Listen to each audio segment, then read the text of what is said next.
Mes chers compatriotes, voler des milliards est un sport dans notre pays. Les voleurs arrosent simplement les chefs de réseau. Ils bénéficient alors d'une impunité et très souvent de promotions et décorations. C'est le cas au ministère de la fonction publique, du système intégré de gestion des ressources humaines et de la solde de l'État baptisé SIGIPES, un dispositif qui devait améliorer la gestion du personnel de l'État, supprimer les faux fonctionnaires et agents de l'État et surtout éviter le paiement de faux salaires et de fausses primes qui font perdre à l'État des milliards de francs chaque année en enrichissant des voleurs. Vous vous souvenez certainement de Lebou et son réseau qui touchait plus de 4500 faux salaires en empochant plus d'1 milliard de francs chaque année. Pour le SIGIPES 2, le Cameroun a débloqué près de 16 milliards pour acheter des ordinateurs et des logiciels. Cet argent a tout simplement été volé et rien, je dis bien rien, n'a été fait. Voici quelques repères. Le 10 mars 2011, le projet SIGIPES 2 est validé, montant 2 milliards 600 millions de francs CFA. L'Union européenne va supporter près d'1 milliard 800 millions de francs et le Cameroun environ 900 millions. Le marché doit être lancé en 2013, livré en octobre 2015, mis en production en décembre 2015 et mis en service en janvier 2016. Le 31 août 2012, le ministre de la fonction publique est désigné président et le ministre des Finances vice-président du projet. Le 26 mai 2013, on signe un marché de gré à gré avec l'entreprise CAC. Dans les marchés des fournitures, la loi dit qu'on paie 90% à la livraison provisoire et les autres 10% constituant la garantie payable à la réception définitive lorsqu'on s'est rassuré que tout fonctionne parfaitement. Mais ici, on décide qu'on paye 40% à la commande et 60% à la livraison. Le 25 juillet 2015, M. Ako Takem Chancel, à l'époque secrétaire permanent à la réforme administrative au Minfopra, est désigné président de l'instance de coordination technique du projet SIGIPES 2. Il est donc le commandant opérationnel de l'opération de banditisme. En 2015, alors qu'on doit livrer le SIGIPES, comme pour les stades, il n'y a rien. Mieux, le gang commence à créer de nouveaux marchés et des doublons. Le 16 avril 2015, on donne en gré à gré à ITG Store un marché de 1,8 milliard pour fournir du matériel et des logiciels. On met donc de côté les ordinateurs du Sénadi qui devaient être utilisés. Le 25 novembre 2015, Ako Takem demande de réceptionner le projet. Le 4 décembre 2015, M. Mylène Jérôme, DG de la société CAC, qui est le contractant, M. Alamine Ousmane Mé, le Minifi, qui est le bénéficiaire, M. Gwet Biminem de la KON Fed et M. Claude Ferrer de la Commission européenne font curieusement une réception technique provisoire. Le 7 décembre 2015, Ako Takem Chancel dit qu'il a reçu un jeu de paix et donc que le système marche. Le 19 avril 2016, le Premier ministre demande au Minfopra de lui soumettre des solutions concrètes aux difficultés du SIGIPES 2. Rien. Évidemment, on se fout de lui. Le 22 décembre 2016, il signe, le marché de gré à gré de plus de 7 milliards à la société SAP qu'on lui notifie le 16 janvier 2017. Mais curieusement, une tranche de 2 milliards 700 millions a déjà été programmée et payée en 2016 à cette société fantoche. Le 9 mars 2018, il demande le PM un rapport complet sur la mise en œuvre du SIGIPES 2 et rien. Le 29 mars 2018, le ministre Lé tient une réunion pour faire croire qu'il travaille. Il n'en est rien. Le 4 mai 2018, le PM tape du poing sur la table et demande une évaluation du SIGIPES 2 qui a déjà consommé plus de 15 milliards.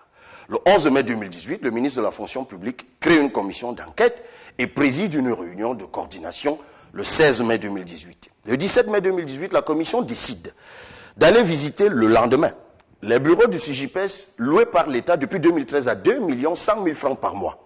Le 18 mai 2018, pendant que les membres de la commission sont en train de se retrouver au ministère de la fonction publique pour effectuer la descente prévue à 14 heures, on appelle vers 12 heures pour dire que des bandits viennent de cambrioler les bureaux et ont tout emporté.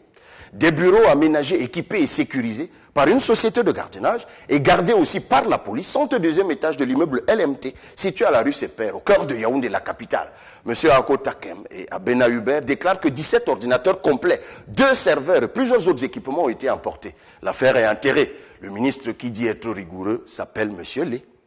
Du 28 mai au 12 juin 2018, on auditionne les principaux responsables, Fopa Gabriel et Kakanou Albert de ITG Store, même lui, régisseur des fonds PAFIP, Ako Takem Chancel, Mme Tchafak Berthe, M. Sasso Bilé, Abena Hubert, Mylène Jérôme.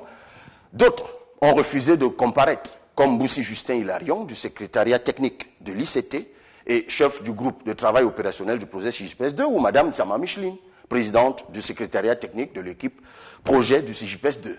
Allez dire, ils ont la godasse évidemment. Mes chers compatriotes, après avoir payé presque 16 milliards, sans avoir le moindre début de commencement du fonctionnement du CJPS 2. Ces gens vaquent tranquillement à leurs occupations. Monsieur Joseph Lé, contrairement à l'image d'homme intègre et rigoureux qu'il se donne dans les médias, a refusé de saisir le tribunal criminel spécial pour que les auteurs du détournement de près de 15 milliards de francs CFA soient jugés et condamnés. Mieux, Akota Kem a plutôt été promu en juin 2020 secrétaire général d'un ministère. La seule chose que le ministre Lé va demander et obtenir à la mafia ou de la mafia, c'est un nouveau budget pour financer un autre CJPS 2, le CJPS 2.2. Il peut donc lui aussi, comme le disait si bien le professeur Hubert Mononziana, faire du mapartisme. Bravo, monsieur le ministre. Vous avez les moyens, évidemment, d'acheter la presse. Continuez. Mais le tribunal de l'histoire vous jugera. Les Camerounais ne vont jamais l'oublier. Le jour du vote, ils vont sanctionner vos agissements. Plusieurs ministres se comportent comme si le président Biya n'existait plus. Et ils s'en vantent. Ils ont rempli leurs enfants à l'ENAM, l'École nationale d'administration et de magistrature, où les étudiants consacrent des séances entières à chanter les louanges du directeur de cet établissement. Pour continuer à vous dominer de père en fils, ils empilent leurs enfants dans la fonction publique, où les hauts responsables de ce département ministériel organisent depuis des années toutes sortes de tripatouillages. Il y a quelques années, ils ont couvert le détournement de plus de 15 milliards de francs dans le cadre du projet CJPS 2, un dispositif qui était censé mieux gérer les personnels de l'État. Le principal auteur de ce pillage des ressources de l'État a plutôt été promu dans la haute administration. Ils ont camouflé une opération mafieuse où l'un des plus hauts responsables, fonctionnaire de police, chef de cabinet là-bas, vendait à plus d'1 million de francs CFA l'introduction des noms dans le fichier des personnels de l'État. Cette enquête a été classée. Il y a environ 2 ans, les mêmes malfaiteurs, en complicité avec d'autres grands décideurs de la présidence de la République, ont injecté dans la fonction publique, au faux prétexte que c'était des anciens personnels de la présidence de la République, près de 10 000 personnes, principalement ressortissants de leur propre village. Chers jeunes compatriotes, chers Camerounais, plus récemment, pour le concours des instituteurs, c'est la vente de faux certificats médicaux par un délégué régional du ministère de la fonction publique qui est en train d'être noyé. Ces gens camouflent toute cette truanderie en vendant la trouvaille de la réduction du temps de traitement des dossiers des personnels de la fonction publique. On ne se contentera pas de ce maquillage. Les jeunes méritent une meilleure justice sociale. On veut vous obliger à aller à l'étranger faire des métiers que d'autres refusent de faire là-bas, pendant que leurs enfants vont en Europe et aux États-Unis faire de hautes études aux frais du contribuable et sont vite rapatriés pour occuper des postes avec de gros salaires dans l'administration et les grandes entreprises. Pendant ce temps, l'éducation nationale est laissée à l'abandon et l'université camerounaise, où les recteurs refusent d'aller à la retraite, est délabrée et inaccessible pour la majorité d'entre vous. Tout le monde n'ira pas au Canada. Les jeunes Camerounais ne sont pas destinés à mourir dans le désert ou la mer à la recherche d'une meilleure vie. La jeune fille ne doit pas être condamnée à devenir ménagère dans les pays du Golfe. Vous devez choisir de partir ou de rester. Vous êtes aussi des citoyens du monde. Mais vous devez partout et toujours être protégés par notre pays. Est-ce que vous trouvez ça normal qu'on travaille à Dakar et qu'on paie les impôts à Paris? Qu'on travaille à Lomé, à Abidjan, à Niamey, à Ouagadougou, à Bamako, et on paie les impôts à Paris. Là n'est pas la question. La question c'est comment se fait-il que vous avez accepté pendant autant d'années? Mais on a accepté quoi? C'est compris dans les accords assassins et scélérats de l'indépendance. On te dit, tu signes, on te donne l'indépendance, tu ne signes pas, on ne te donne pas. Alors, tous ceux qui ont dit on ne signe pas, va voir ce qui s'est passé au Cameroun. Hein? Les Oumyobé, les machins, mais on les a assassinés un à un. Chez toi. C'est pas pour une question de monnaie qu'on a assassiné le premier président. Donc, ils n'avaient pas le choix. On n'avait pas le choix. Mais aujourd'hui, qu'on peut s'offrir ce choix, il faut en profiter. Et le jeune président Diomaye, je crois que il va tenir et mener des actions en conformité avec ses propos. Parce que c'est pas être contre quelqu'un que de lui faire comprendre que ce que tu fais là, c'est du vol. C'est du pillage. Alors, dénoncer le vol et le pillage de quelqu'un, c'est pas être contre lui, c'est pour lui dire, mon ami, tu peux aller travailler dur comme les autres. Les Allemands travaillent dur. Ils sont la première économie de l'Europe, ils ne volent personne. Ils n'ont pas de mines d'uranium cadeau, de mines d'or cadeau, de mines de choses cadeau. Les Allemands n'ont pas ça. Mais c'est le plus puissant. La Hollande, les pays scandinaves, ils ne volent personne. Mais c'est les pays les plus développés, sur le plan social et tout. On nous rabâche les oreilles avec modèle social, machin. Non, ces modèles sociaux dont on nous fatigue les oreilles là, ils ne sont pas mieux que ceux des pays scandinaves. Mais eux, ils ne volent personne. Alors, dire à quelqu'un que tu nous voles, ça suffit. On dit non, que tu es contre lui. Donc, moi, pour ne pas être contre toi, je vais te laisser, tu vas me piller. Et mes populations vont mourir dans la misère. Et vous revenez vous-même avec vos médias toxiques, dire à ma population, ah, si tu souffres, c'est que tes dirigeants, ils volent, ils font ceci. Et ce que vous-même, vous nous volez, pourquoi vous ne dénoncez pas ça?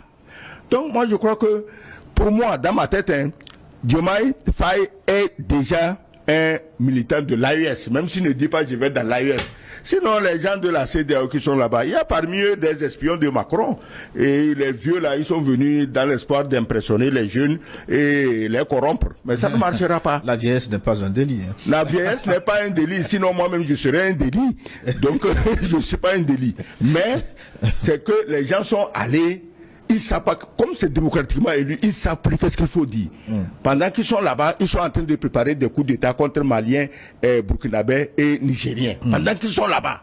Je voudrais qu'on parle de Macky Sall, l'ancien président maintenant. Il a assisté à la cérémonie d'investiture. Et au soir de cette cérémonie, Monsieur Sall a pris la tangente. Là, je dis, pourquoi est-il parti, je ne veux pas dire sur la pointe des pieds. Il est parti parce qu'il a terminé son mandat, c'est la première chose. Mais permets-moi de revenir sur cette question diplomatique parce que le Sénégal a toujours tenu la barre haute en matière de diplomatie.